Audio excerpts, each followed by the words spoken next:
guys, hello, welcome back to our channel. I am Priya. Me Ayushi, together we प्रियाशी। तो जी हम लोग फिर से आ गए हैं आप लोगों के लिए, आप लोगों की फेवरेट क्राइम की स्टोरी लेकर के। एंड अगर अभी आप लोग ये वीडियो देख रहे होगे ना, तो हमें पता है कि आप लोग यहाँ से काफी ज्यादा स्ट्रॉन्ग होगे, साथ ही साथ आप लोगों को रियल लाइफ में क्राइम की स्टोरी काफी ज्यादा पसंद भी होगी।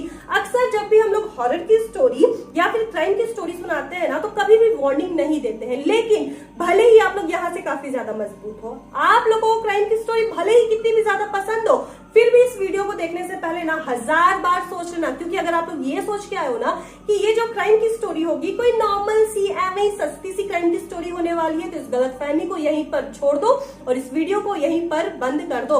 हम लोग किसी और वीडियो में फिर से आप लोगों से मुलाकात कर लेंगे। खैर, आज की जो ये स्टोरी होने वाली है ना, इंग्लैंड की स्टोरी होने वाली है। 2015 में ये घटना घटी थी और जब ये घटना घटी थी ना, तो पूरी दुनिया शर्मसार हो गई थी। इंग्लैंड का तो दिल दहल ही गया था, पूरी दुनिया भी डर गई थी कि दुनिया में इतने गंदे लोग भी रहते हैं क्या। खैर, इन सब बातों को हटाओ, अभी ना हमें एक आंसर करना, आप लोग अपने मन में सोचना, हम लोगों को आपका आंसर मिल जाएगा। कभी ना कभी आप लोगों ने अपने लाइफ में किसी ना किसी से तो प्यार किया ही होगा। You know, true love, unconditional love. और जब ये सच्चा प्यार होता है ना, तो वो फीलिंग हमें आप लोगों को एग्जैजरेट करने की जरूरत नहीं है। सब लोगों को पता है कि प्यार की फीलिंग कैसी होती है। जब प्यार होता है ना, तो मन करता है कि अपने पार्टनर के लिए ना हर मुमकिन खुशी हम लोग ले आए। लेकिन आज इस वीडियो में ना हम लोग एक ऐसे कपल के बारे में बात करने वाले हैं जो लोग 5 साल तक एक दूसरे के साथ रहे थे, काफी ज्यादा खुश भी थे, लेकिन पता नहीं उनके बीच में फिर ऐसा क्या होता है ना कि उनमें से जो एक इंसान था, उनका जो एक पार्टनर था ना, जीते जी तो अपने दूसरे वाले पार्टनर का जीना हराम करके रखा ही हुआ था। साथ ही साथ उसके लिए इतनी गंदी साजिश रची थी उसके मौत के लिए कि उसका जो मौत था ना, वो भी काफी ज्यादा दर्दनाक था। और जब उनका अगला पार्टनर मौत से बच भी जाता है ना, तो उसके बाद भी उसकी जिंदगी इतनी ज्यादा घिनौनी हो गई थी ना कि बेचारे उस पार्टनर ने, उस विक्टिम ने खुद के लिए मौत विश की, क्योंकि वो अब जिंदगी से थक चुका था। ये जो आज की स्टोरी है काफी ज्यादा क्रीपी होने वाली है, काफी ज्यादा सेंसिबल होने वाली है। तो अब ज्यादा हिंट आप लोगों को नहीं देंगे, सीधे से वीडियो में जंप करेंगे। लेकिन उससे पहले रानी, आप लोग अपनी सीट की पेटी कस के बांध लीजिए, कान में ईयरफोन डाल के ना रूम की लाइट्स ऑफ कर लीजिए, क्योंकि आज की वीडियो ना धमाकेदार होने वाली है। और उसमें आप लोगों को पता चलेगा कि कैसे एक इंसान ना अपने नर्क भरे जिंदगी से छुटकारा पाने के लिए खुद की मौत की भीख मांगने में मजबूर हो जाता है। तो दीदी, हम तो बहुत ज्यादा एक्साइटेड है इस वीडियो के लिए, तो चलो जल्दी से इसे स्टार्ट करते हैं। तो ये कहानी स्टार्ट होती है एक लड़की से, जो कि इस पूरे कहानी का ना मेन पात्र है, जिसका नाम है बर्लिना। बर्लिना साउथ अफ्रीका की रहने वाली थी और देखा जाए तो बर्लिना का जो बचपन था ना, वो नॉर्मल लड़कियों जैसा बिल्कुल भी नहीं था, क्योंकि उसका पूरा बचपन ना ट्रेजेडी से भरा हुआ था। क्योंकि बचपन से ही बर्लिना के जो मम्मी पापा थे ना, वो काफी अब्यूसिव थे, मेंटली बोल लो या फिर फिजिकली बोल लो। उसे टॉर्चर करना, हैरेस करना क्या नहीं करते थे, पर फिर भी बर्लिना ना जैसे तैसे जिंदगी तो जी रही थी। पर जैसे ही बर्लिना की उम्र 14 साल की हुई ना, उसकी लाइफ में एक लड़का आता है, जिसको देख के बर्लिना को क्या लगता है ना कि अब उसके लाइफ में ना जीने का कुछ तो आसार आ गया है। पर यहाँ पर ना जैसे ही बर्लिना अपने बॉयफ्रेंड के साथ रिलेशनशिप में आई थी, वैसे ही वो प्रेग्नेंट हो जाती है। पर इतने कम उम्र में ना प्रेग्नेंट होने के बावजूद बर्लिना ये डिसीजन लेती है कि वो इस बच्चे को जन्म देगी और उसका लाइफ आगे बढ़ाएगी। जो चीज बचपन में बर्लिना को नहीं मिली ना, बर्लिना ने ये सोचा कि वो अपने बच्चे को ना वो सारी खुशी देगी। देखते देखते बर्लिना का बच्चा भी पैदा हो जाता है। पर बर्लिना के बच्चे के पैदा होते ही उसका बॉयफ्रेंड उसे छोड़कर चला जाता है। पर यहाँ पर बर्लिना अपना हिम्मत नहीं हारती है, वो बच्चे को सोचती है कि अकेले ही पालेगी। पर देखते देखते उसका बच्चा भी मर जाता है। अब यहाँ पर बर्लिना ना पूरी तरह से टूट जाती है, क्योंकि बचपन से ही देखा जाए ना, तो बर्लिना के लाइफ में कुछ भी अच्छा नहीं हो रहा था। उसने तो ये भी सोच लिया था कि बच्चे के सहारे वो जिंदगी बिता लेगी, पर यहाँ पर जीने का सहारा भी अब मर चुका था। यहाँ पर बर्लिना इतना ज्यादा डिप्रेशन में चल जाती है ना कि पूछो मत। अब आप लोगों को यहाँ पर ये लग रहा होगा कि बर्लिना के लाइफ में जितनी भी बुरी चीजें होनी थी ना, वो तो हो गई, अब इससे ज्यादा बर्लिना के साथ क्या ही बुरा हो सकता है, पर यहाँ पर आप लोग गलत हो। अब बर्लिना के साथ ऐसी चीज होती है ना जिसको सुन के आप लोगों की रूह कांप जाएगी। लड़कियों के लिए ना ये किसी श्राप से कम नहीं है। जैसे ही बर्लिना की उम्र 16-17 साल की होती है ना, उसे गैंग रेप का सामना करना पड़ जाता है और उसी गैंग रेप के कारण ना बर्लिना HIV पॉजिटिव हो जाती है। पर उस सदमे से उभरने के बाद ना बर्लिना अपना ट्रीटमेंट भी करवाती है और वो HIV नेगेटिव भी हो जाती है। पर ना अब बर्लिना लाइफ के ऐसे पोजीशन पे आ गई थी ना कि उसे समझ में नहीं आ रहा था कि वो अपने लाइफ में आखिर करे तो क्या करे। पर सबसे इम्पोर्टेंट स्टेप बर्लिना ने ये लिया ना कि उसे साउथ अफ्रीका छोड़ना पड़ेगा, क्योंकि उसके पास अफ्रीका में रहने के लिए कोई भी रीजन नहीं था। इसलिए बर्लिना इंग्लैंड के ब्रिस्टल में जाके शिफ्ट हो जाती है और वहां पर छोटी मोटी नौकरी करके ना मानो तो अपनी जिंदगी काट ही रही होती है। और बर्लिना को ना अब जिंदगी काटते काटते काफी टाइम भी हो जाता है और बर्लिना की उम्र 40 साल के करीब भी हो जाती है। 40 साल की उम्र में बर्लिना के लाइफ में कुछ ऐसा होता है ना जिसका कि शायद बर्लिना को हमेशा से इंतजार था। बर्लिना के लाइफ के उस खाली स्पेस को भरने के लिए अब उसकी लाइफ में एक लड़का आ चुका था और उस लड़के से उसकी मुलाकात हुई थी डेटिंग ऐप पे। लड़के का नाम था मार्क वैन डॉगन, जिसकी उम्र 28 साल थी और वो नीदरलैंड का रहने वाला था। और जब उन दोनों की मुलाकात हुई थी ना तो मार्क एक स्टूडेंट था, वो इंजीनियरिंग कर रहा था और देखा जाए ना तो मार्क की उम्र बर्लिना की उम्र की आधी थी। लेकिन कहते हैं ना प्यार की कोई उम्र नहीं होती है। दोनों को एक दूसरे से कब प्यार हो गया ना उन्हें पता ही नहीं चला। और दोनों के बीच में प्यार होने का एक और रीजन था। जब मार्क की मुलाकात बर्लिना से हुई थी उस वक्त मार्क भी HIV पॉजिटिव था और उस बुरे टाइम में बर्लिना ने ऑनलाइन ही मार्क की काफी ज्यादा हेल्प की थी। जब मार्क के साथ कोई भी नहीं था ना उस वक्त बर्लिना मार्क के साथ खड़ी थी and at that point of time दोनों को फील हो गया था कि यही है मेरा लाइफ पार्टनर। उसके बाद जैसे ही मार्क की पढ़ाई खत्म होती है उसने डिसाइड किया कि अब वो नीदरलैंड से इंग्लैंड शिफ्ट होगा बर्लिना के साथ। और उसके बाद झटपट वो इंग्लैंड शिफ्ट होता है।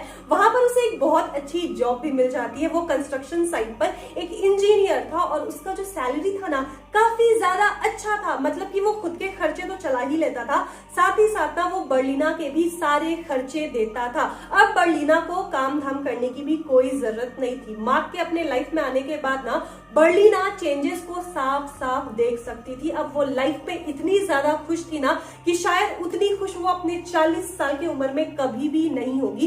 लेकिन कहते हैं ना कि हर रिलेशनशिप में कभी ना कभी छोटी मोटी प्रॉब्लम्स आती है। छोटी मोटी प्रॉब्लम्स उन दोनों के रिलेशनशिप में भी आने लगी थी। हर रिश्ते में लड़ाई झगड़े होते हैं, उनके रिश्ते में भी लड़ाई झगड़े होते थे। लेकिन कब वो छोटी मोटी प्रॉब्लम बड़ी प्रॉब्लम्स में बदल गई ना दोनों में से किसी को पता भी नहीं चला। अब उन दोनों का रिलेशनशिप ना काफी ज्यादा टॉक्सिक हो चुका था।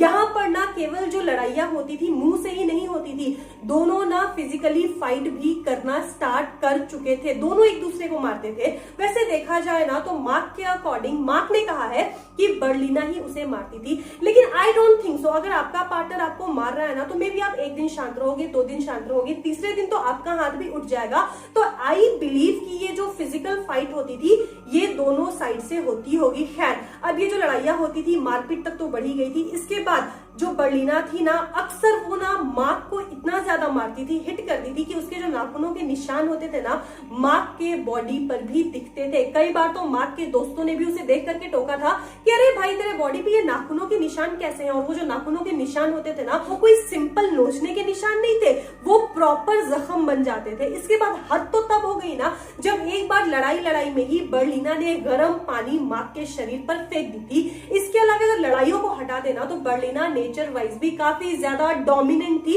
वो मार्क को कंट्रोल करना चाहती थी। वो मार्क के बैंक अकाउंट की भी सारे डिटेल्स को चेक किया करती थी। मार्क कहां कहां घूमने जाता है, कहां कहां पैसे खर्च करता है, सबका हिसाब किताब लिया करती थी। इतना ही नहीं मार्क के कमाए हुए पैसे ना साउथ अफ्रीका में अपने फैमिली को भी भेजा करती थी।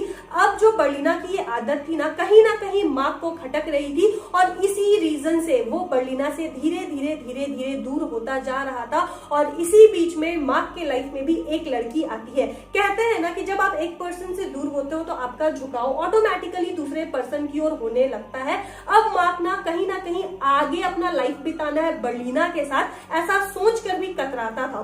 तो एक बार की बात है, मार्क ने डिसाइड किया कि अब इन सब चीजों को यहीं पर खत्म करना चाहिए, यही राइट टाइम है। और वो बर्लिना के पास जा करके साफ साफ उसे इस रिलेशनशिप को एंड करने के लिए बोल भी देता है। और बर्लिना के साथ ब्रेकअप करने के बाद वो क्या करता है ना, जिस बिल्डिंग में वो दोनों साथ में रहा करते थे उस बिल्डिंग को छोड़ देता है और कुछ समय के लिए होटल में जाकर के शिफ्ट हो जाता है। ब्रेकअप के बाद भी बर्लिना ने मार्क का पीछा नहीं छोड़ा। वो काफी ज्यादा कोशिश करती रहती थी कि मार्क को फिर से मना ले, क्योंकि मार्क के जाने के बाद क्या हो गया था कि बर्लिना के जो खर्चे थे उस पर पूरा ठप्पा पड़ गया था। अब बर्लिना के एक्सपेंसेस चलाने वाला कोई भी नहीं था। और कहते हैं ना कि जब कुछ समय तक आप काम नहीं करो तो आपकी ना कमाने की आदत भी छूट जाती है। बर्लिना पूरी तरीके से मार्क के ऊपर डिपेंडेंट थी। वैसे भी उन दोनों का रिलेशनशिप लगभग 5 सालों का था। 2010 में उन्होंने डेट करना चालू किया और उनका ब्रेकअप हुआ था 2015 में। लगभग 5 साल बर्लिना ने कोई काम नहीं किए थे और उसे बैठ करके केवल पैसे उड़ाने की आदत थी।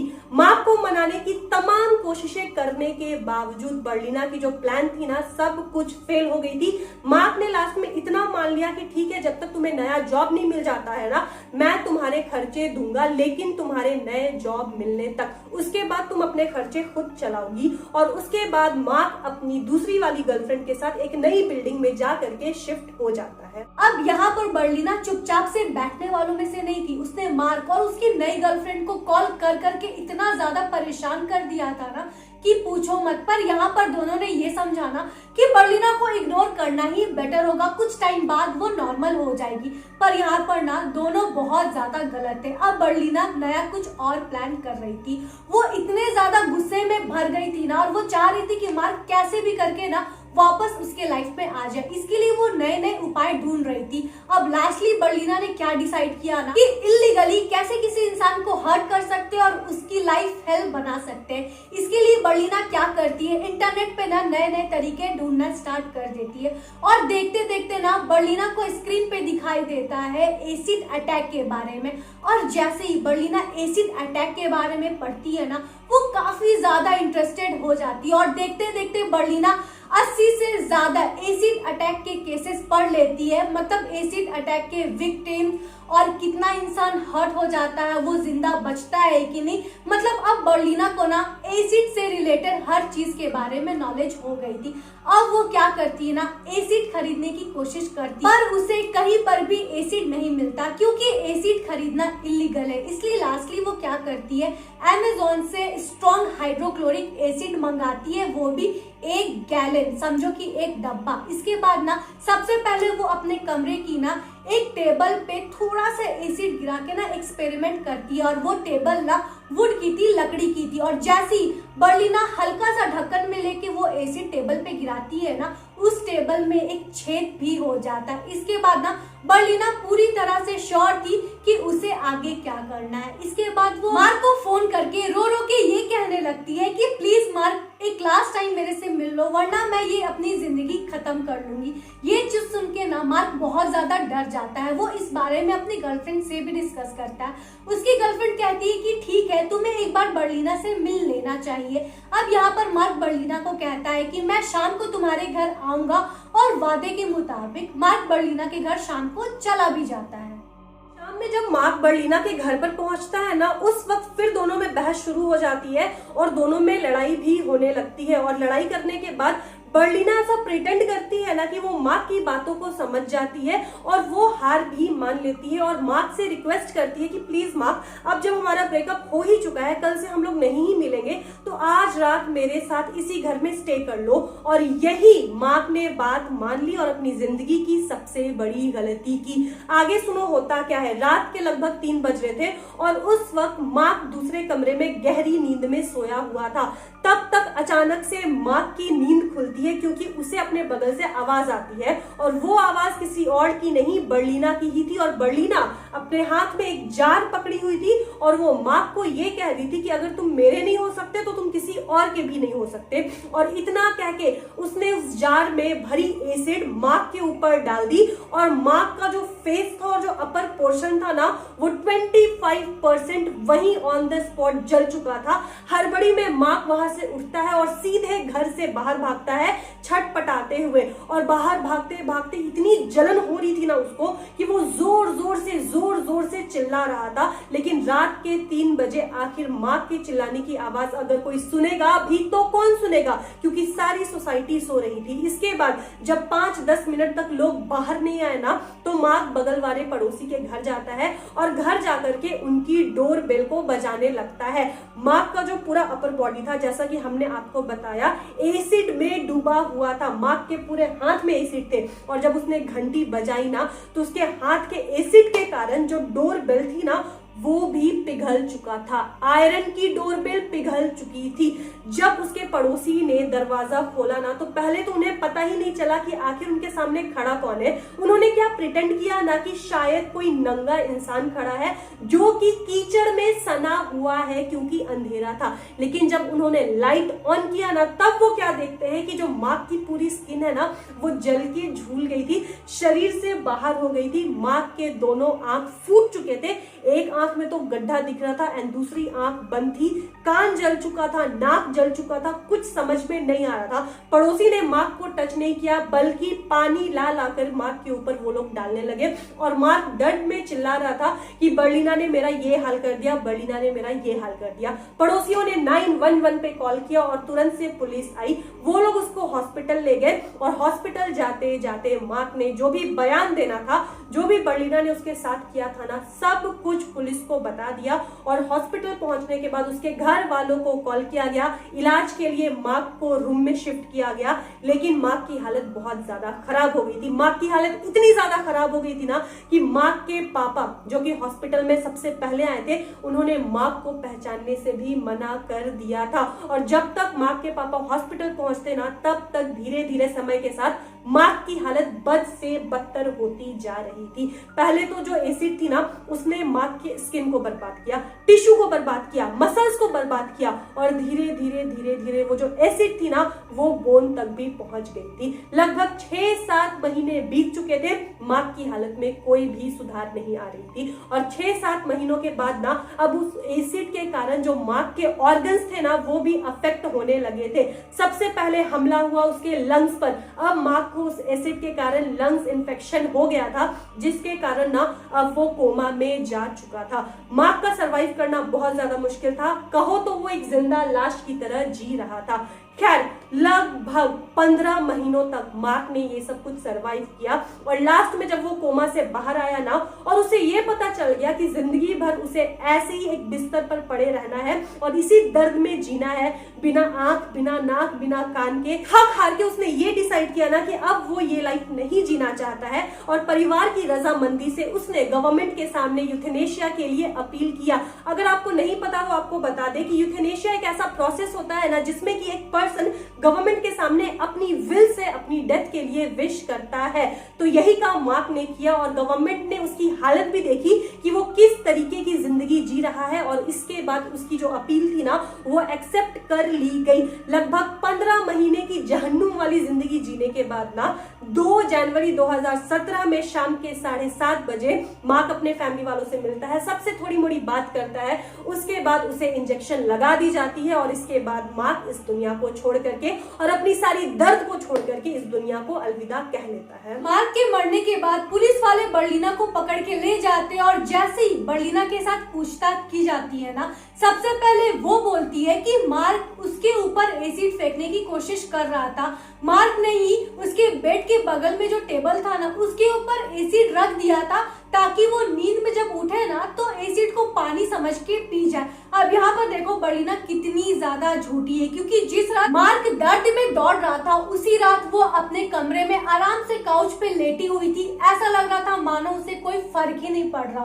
पर इसके बाद जब पुलिस वाले उसके लैपटॉप को खंगालते हैं, सारा का सारा दूध का दूध और पानी का पानी हो जाता है। और इसके बाद बर्लिना को 12 साल की सजा भी हो जाती है। और आप विश्वास नहीं करोगे, इतनी गंदी हरकत करने के बाद ना उस लड़की ने आज तक अपनी गलती नहीं मानी है। उसने ये कहा है कि पहले तो मार्क ने कोशिश की और फिर लड़ाई झगड़े में मार्क के ऊपर एसिड गिर गई और फिर डॉक्टर्स की गलती होगी इसीलिए वो मर गया। मतलब इंसानियत यार, दुनिया में कैसे कैसे लोग होते हैं। हम लोग तो अपने दुश्मन के साथ भी ऐसा करने का नहीं सोच सकते हो। एक ऐसा इंसान जिससे आपको प्यार है, कैसे कर सकते हो यार आप। खैर दोस्तों, यही थी आज की कहानी। आप बताना कि आपको ये क्राइम की स्टोरी कैसी लगी, और अगर कहानी पसंद आए तो रानी इस वीडियो को लाइक कर देना। और अगर आप हमारे चैनल पे नए हो और हमारा ये फेस पहली बार देख रहे हो तो प्लीज हमारे चैनल को सब्सक्राइब भी कर देना।